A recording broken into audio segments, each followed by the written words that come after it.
Hello everyone, I am the Midnight Recall, and I am here to help you today. I know you use this video to fall asleep, so before that, like the video and subscribe to the channel.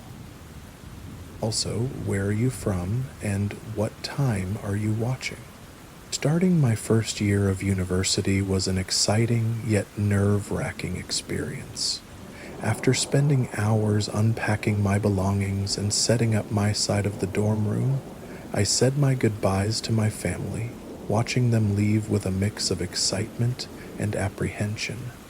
I was eager to meet my roommate, hoping for a friendly and easygoing person to share the space with. Later that day, he finally arrived. The moment he stepped in, I got an immediate impression that he was incredibly socially awkward.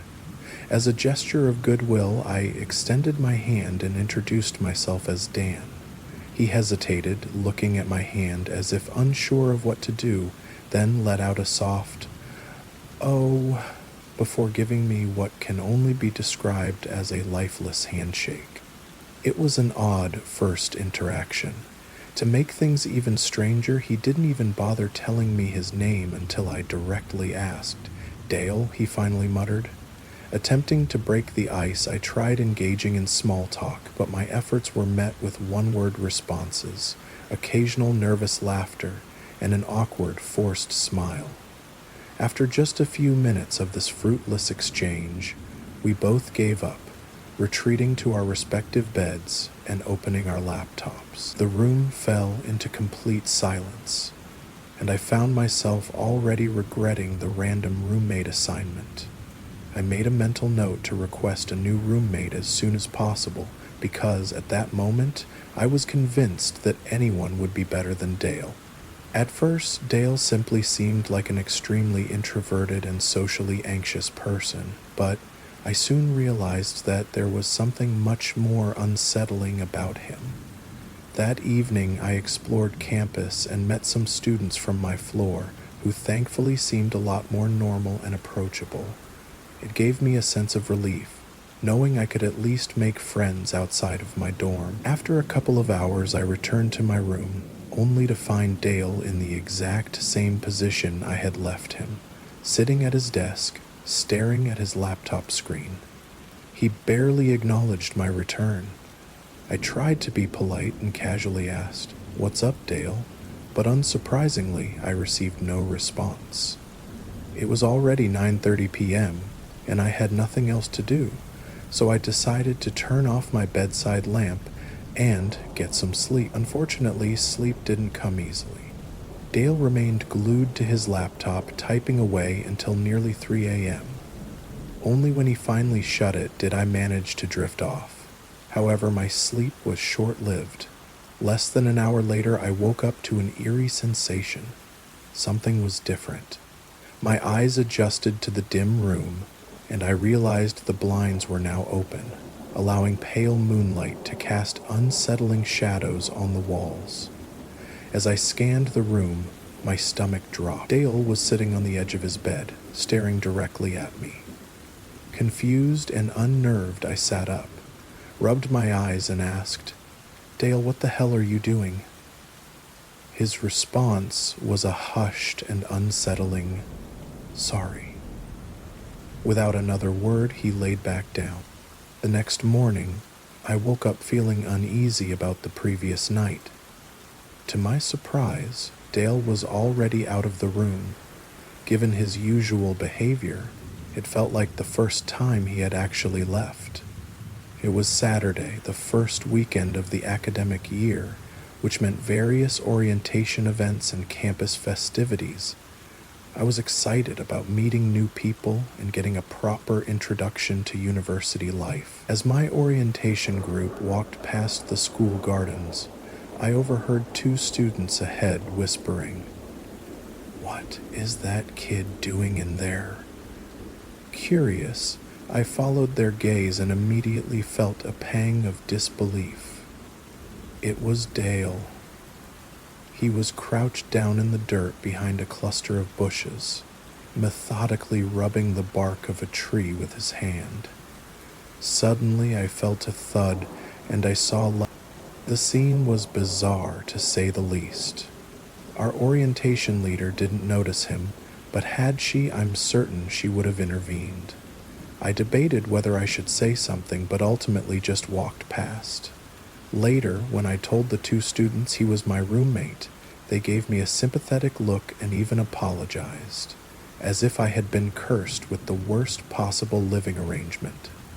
It was an odd reaction, but it helped me bond with them. That night, we made plans to hang out, and on top of that, I received the best news.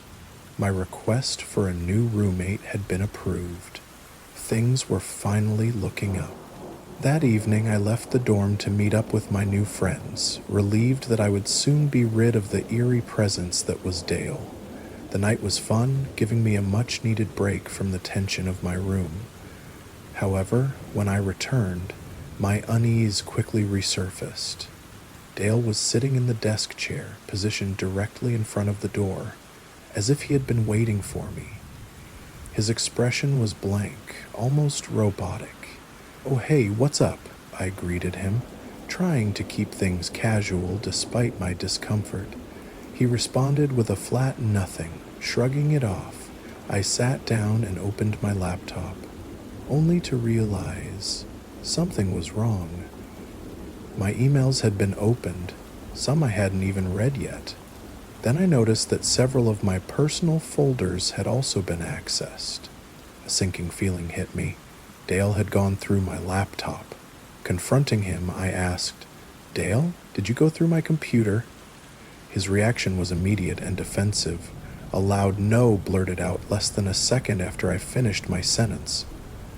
His response was so obvious that it only confirmed my suspicions. As if that wasn't bad enough, when I reached for my pajamas, I noticed my clothes were disorganized, as though someone had rummaged through them. I was unsettled, but I knew I would be out of there the next day, so I decided to let it go.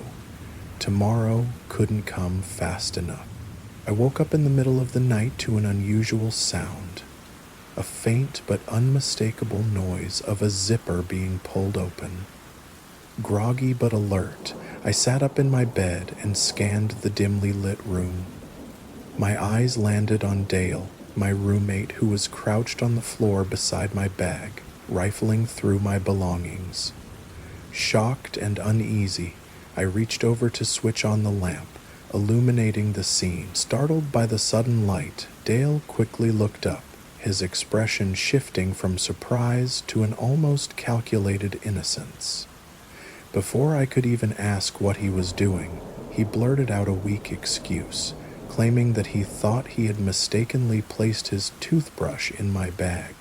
His explanation was unconvincing, and in that moment I understood that something was off about him. There was an unsettling quality to his behavior, something that went beyond just being a bad roommate. Despite my frustration, I refrained from getting aggressive. There was an underlying sense of unpredictability about him, and I wasn't about to escalate the situation.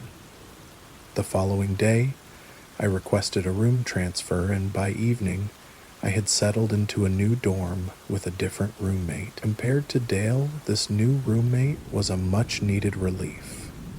Reserved, but respectful.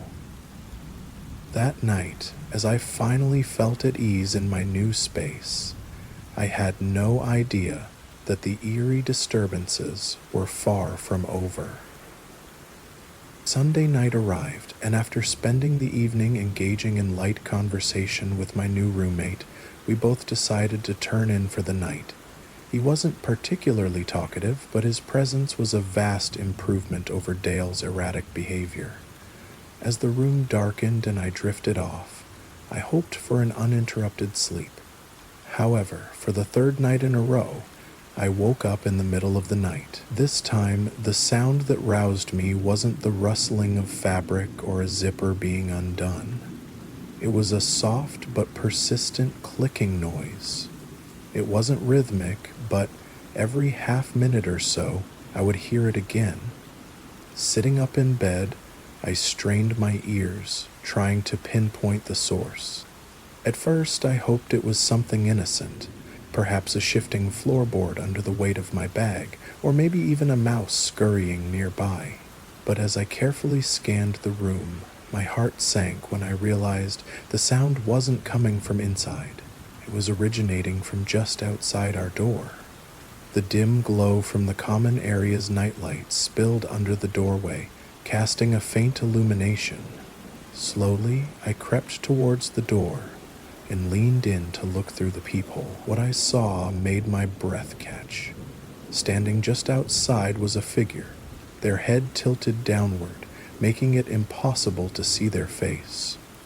The soft clicking noise I had heard was now unmistakable, the sound of a doorknob being tested.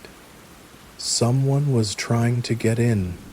My heart pounded as I instinctively reached for my phone. Without hesitating, I dialed the number for campus security, whispering into the receiver as I explained the situation. They assured me that officers were on their way. My fingers tightened around my phone as I kept my eyes locked on the peephole, watching as the figure continued their silent attempt to enter my room. Minutes felt like hours, but soon enough, I heard the shuffle of approaching footsteps in the hallway. The moment security arrived in the common area, I finally felt safe enough to unlatch the door. As soon as it swung open, I saw 2 officers restraining none other than Dale, his wrists already secured in cuffs. I wasn't surprised. It had to be him. I recounted everything to the officers, from his prior attempts to rummage through my belongings to his unsettling presence outside my door. They assured me that he would be taken away, though they didn't specify whether he'd be suspended or expelled. That was the last time I ever saw him. Although the rest of my university years were relatively normal, the memory of that night still lingers in my mind. For 2 years, I attended Binghamton University, and during that time, I built a solid group of friends. We had a routine. Every weekend, we would venture out together, finding fun wherever we could. One particular Friday night in October, when our usual large gatherings didn't materialize, 2 of my closest friends and I decided to do something different. Instead of hitting up a party or heading into town, we made our way to the campus nature preserve, a secluded area with a serene lake. On the far side of the lake, hidden from the view of campus security, was a small clearing that students occasionally used for secret gatherings. Some came here to drink, others to smoke, and some just to escape the chaos of dorm life. That night, our plan was simple: bring some beers, light a fire, and enjoy a relaxed evening filled with conversation. We referred to it as a bro chat, a chance to unwind and talk about life without distractions. As the night wore on and the beer flowed, the atmosphere became livelier. We found ourselves laughing uncontrollably, reveling in the simplicity of the moment. One of my friends was rolling on the ground, clutching his stomach from laughing too hard, when suddenly our mood shifted. My other friend abruptly hushed us, sitting upright as he listened intently. The laughter faded as we all tuned in to the sound he had noticed, the distinct crunching of leaves and snapping of twigs in the distance. At first we thought it might be an animal, but the footsteps were too deliberate. Paranoia crept in. We weren't supposed to be drinking, and it wasn't uncommon for campus police to patrol the woods. In a rush, we tossed our beer bottles into the lake and stuffed the remaining cans into a backpack. The fire, however, remained. A glowing beacon in the darkness. The unsettling part was that whoever was in the woods didn't call out or make their presence known. Instead, the footsteps seemed to move in a slow, deliberate arc around our campsite, almost as if they were watching us. The experience felt eerily similar to a horror movie, where the protagonist senses danger before seeing it. A sudden loud thud sent a jolt of fear through us. My eyes darted to the fire, where a sizable tree branch had just landed. Someone had thrown it. One of my friends wasted no time. He bolted, disappearing into the darkness toward campus. My remaining friend and I hesitated, half laughing but also deeply unnerved. That hesitation ended when another branch flew through the air, this time striking my friend squarely in the face. His pained yelp was all the motivation I needed. Grabbing the backpack, I yanked him to his feet, and together, we sprinted toward the dorms. Reaching the road that separated the nature preserve from our dorm, we paused, gasping for breath. Just as we began to feel safe, we heard footsteps behind us closing in. Without looking back, we ran the rest of the way. When we finally made it inside, we found our other friend already in his room, equally shaken. Looking out his window, we saw a figure pacing at the edge of the woods. Every time a car passed, they retreated into the shadows, only to re-emerge when the coast was clear. Eventually, the figure disappeared for good. That night, we drowned our fear with more drinks, laughing about it as if it were just another crazy story. But in the morning, reality sank in. The experience had been genuinely terrifying. From that night on, we made an unspoken pact. We would never venture into the nature preserve after dark again. During the first week of my freshman year at the University of Iowa, I was still adjusting to college life. My roommate and I were getting to know each other, but he was focused on joining a fraternity, leaving me alone in our dorm more often than not. One evening, I decided to step out of my room and head to the common area, hoping to find some company. However, the space was empty. I checked a few other rooms, but most students were either studying in solitude or had gone out for the night. Resigned, I returned to my room, feeling a little isolated. That night, as I was settling into bed, an unexpected knocking sound interrupted my thoughts. It was faint but distinct. I hesitated, listening closely. Was someone at my door? I opened it quickly, only to find no one there.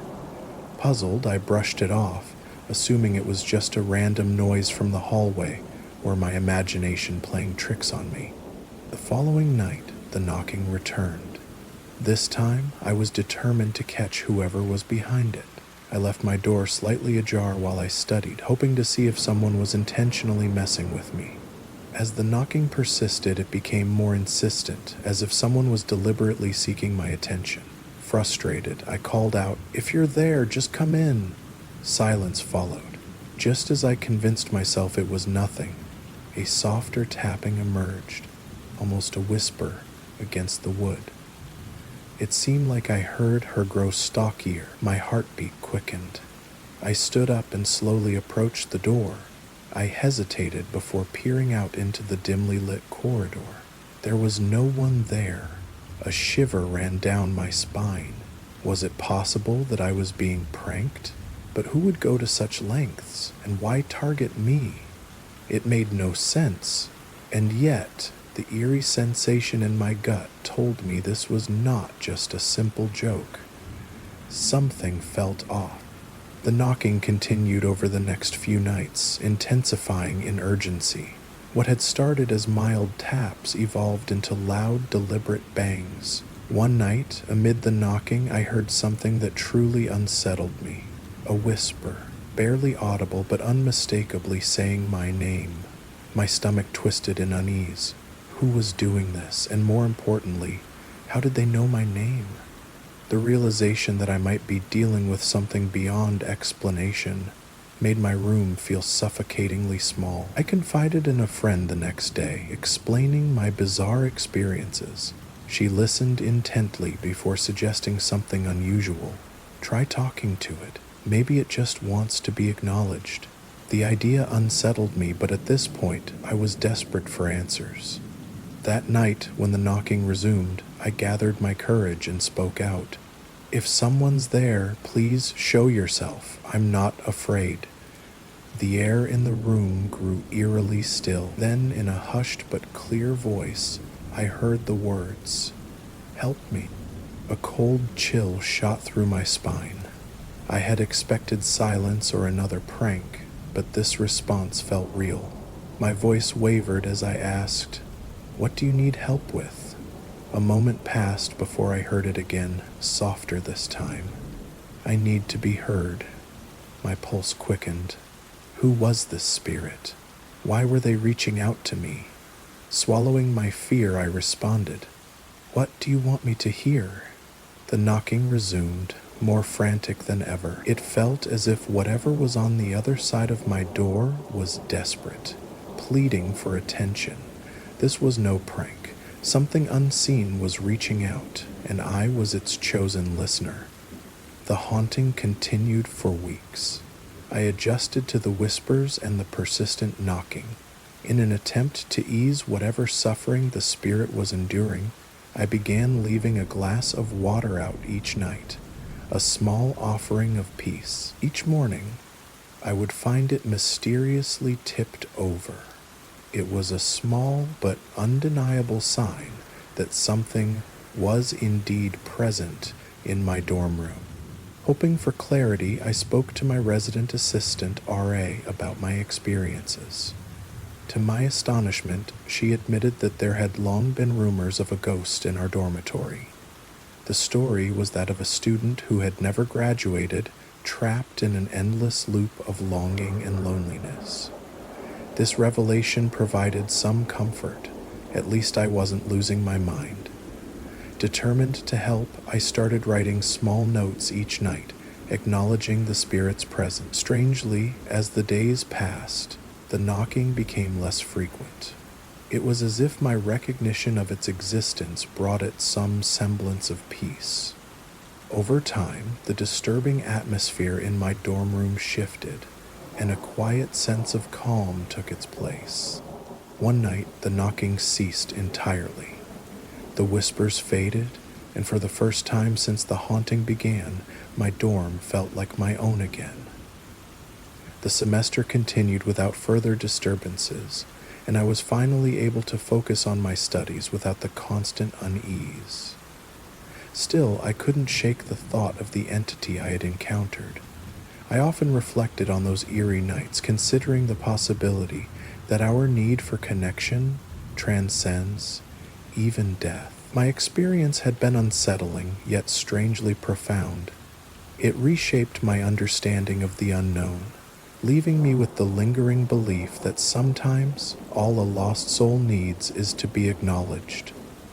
The memory of those mysterious knocks and whispers remained with me, a chilling yet strangely comforting reminder that not all hauntings are meant to instill fear. Some are simply a cry for recognition in the void.